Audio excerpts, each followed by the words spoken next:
So you're down at the power plant. What talent is there?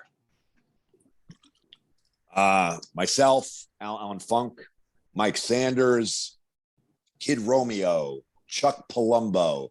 Later on, Sean O'Hare came down. Tank Abbott. I'm trying to think who else was there. Reno was there. Elix Skipper was there. I'm trying to think who else. Hardbody Harrison was there. Okay, stop right there. First off, shout out to Alan Funk. Second of all, you got to tell some Hardbody Harris stories, please.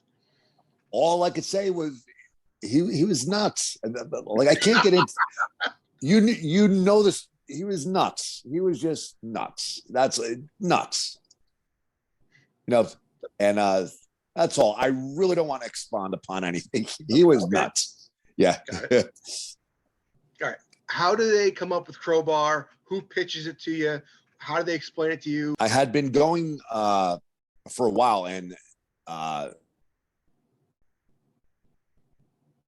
changing hands. So they brought in Vince Russo and his crew from WWE, Ed Ferrara, Bill Banks, and the power plant had a decent amount of guys in it. They said, guys, we got some new guys. They're making budget cuts. You might not make it. So what's basically going to happen is a Saturday night show is going to be run by Jimmy Hart. He's going to come down here. He's going to see you guys work, and he's going to make a list of guys he might want to use. You want to be on that list. Basically meaning if you don't impress, you're probably done. So I had worked all this time. I had quit my job. I had moved down there, and I was like, oh my God, I'm going to potentially lose my job. And I love telling this story too. When I had gotten down there, Mike Sanders, he hated me. He hated me. I have no idea why. And we get paired up for this thing, and I get Mike Sanders.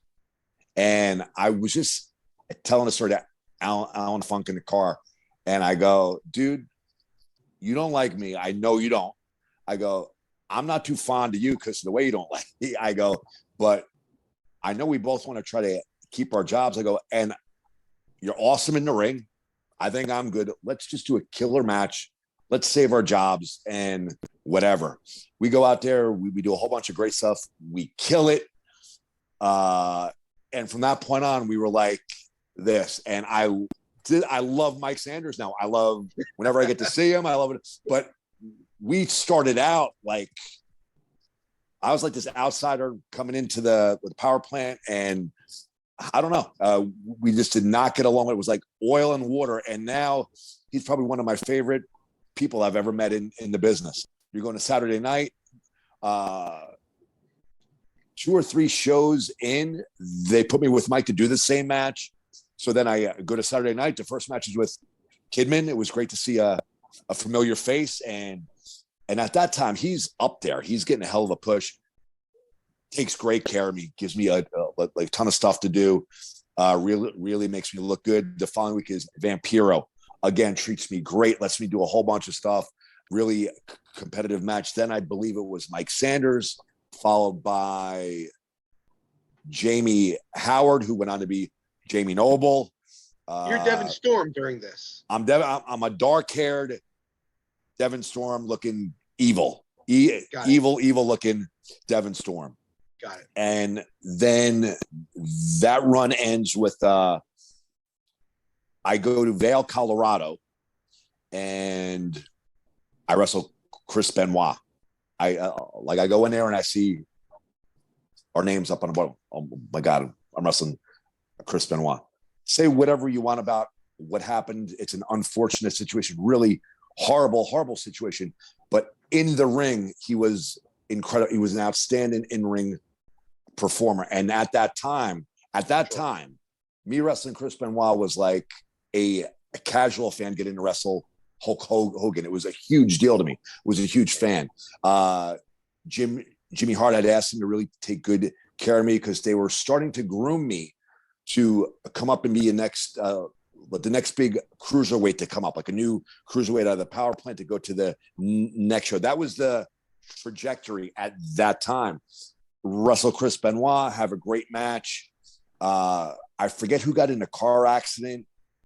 and didn't make it, or they missed the building. 4 matches later, they need somebody to wrestle Booker T. Devin, you want to wrestle Booker T? Absolutely. Get out there. In Vail, Colorado with the thin air too. And so it was really a successful night. They pushed actually my match with Benoit the whole week on like the bumpers for Saturday night. And that match got the highest rating on Saturday night in years. Me and Chris Benoit, which is kind of cool.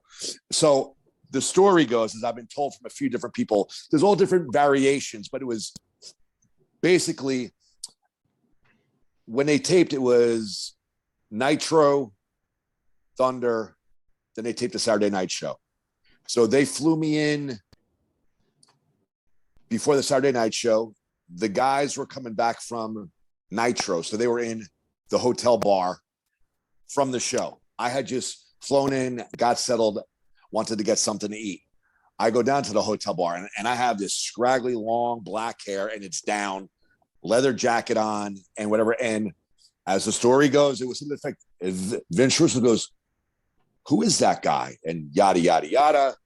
And at that time, David Flair was drawing a big rating. He was going around stalking women in the back, whacking people with crowbars, being a nut with Daphne. For whatever reason, the people liked what he was doing. He was drawing a great rating. The only limitation with David, awesome, great guy, but and he knew this too, very limited in-ring performer, not like his dad, and he knew it. So they came up with the idea, let's get David in a tag team with somebody that could go, and that partner will do the majority of the work for the team. That way we can still get David Flair in the wrestling realm, but we can kind of hide him behind the partner. What can you tell me about the hardcore title, working with Terry Funk? That must have been a huge thrill. It was awesome to win the hardcore title. However, I was thrilled to be there. I'd do whatever. My when I envisioned hardcore, I became a fan of that style when I watched the Flair Funk match, New York Knockout, the I Quit match. Hardcore before hardcore was actually a term. And that was a match that broke down.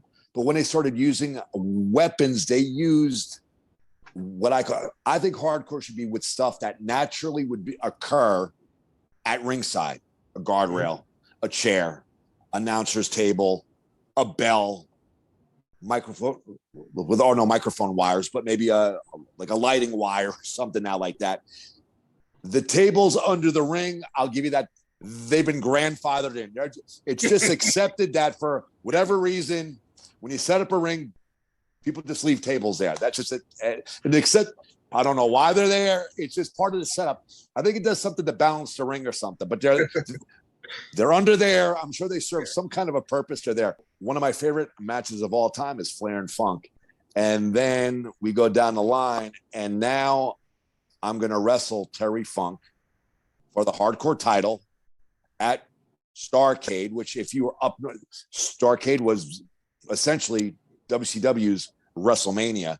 Sure. And that was just mind-blowing in and of itself. It was crazy. And during that time, it was crazy. I was given a green light to do promos. I actually had a live promo on Nitro, me on the stage, Terry Funk in the ring, back and forth on the microphone, real interaction, telling the story. And that was just mind-blowing, you know? Tell us about the 70s guy. How did they come up with that? What did you think of it? Were you dying to get out of it? Let me hear about I it. have not quite sure how they came up with it. Don't know why they came up with it. Was it my favorite thing to do? Not at all, but I was wrestling still. I was having a great time. I didn't get it. My heart wasn't into it, but I did it at the best of my ability, and I tried to have the most fun I could with it. Now I think Crowbar and Mike Awesome as Mike Awesome might have been a hell of a tag team. Might have been a hell of a hardcore type tag team. Mike Awesome and Crowbar in 70s clothes, not so much. But I did my best. It was short lived. Wrestling in polyester bell bottoms were hot as hell. It was awful, awful. I had some funny get ups with the hat, the sunglasses, and a pimp cane and all kinds. I had that strut. It was so. I remember that. I had as much fun with it as I can, and it was cool. Did I get it? No, but it was what it was. You know, I was just happy to be there. How did WCW end for you? What happened? I remember you calling me that day, telling me the news. I know the story, but like, how did it? You're young, you're healthy, you're on all the shows, you're gone. What happened? Out of the blue, it was actually my birthday, March 4th. Bro, I get to John Lauren High School. We have to let you go. You're making too much money, and I know what everybody. I was not making a lot of money there at all, not at all. But I was actually very, I was very disappointed. It bothered me. I thought I had the potential to maybe go to WWE or elsewhere. So I wasn't devastated. I was definitely very bothered, but I knew I had the career to fall back on. So money wouldn't be an issue.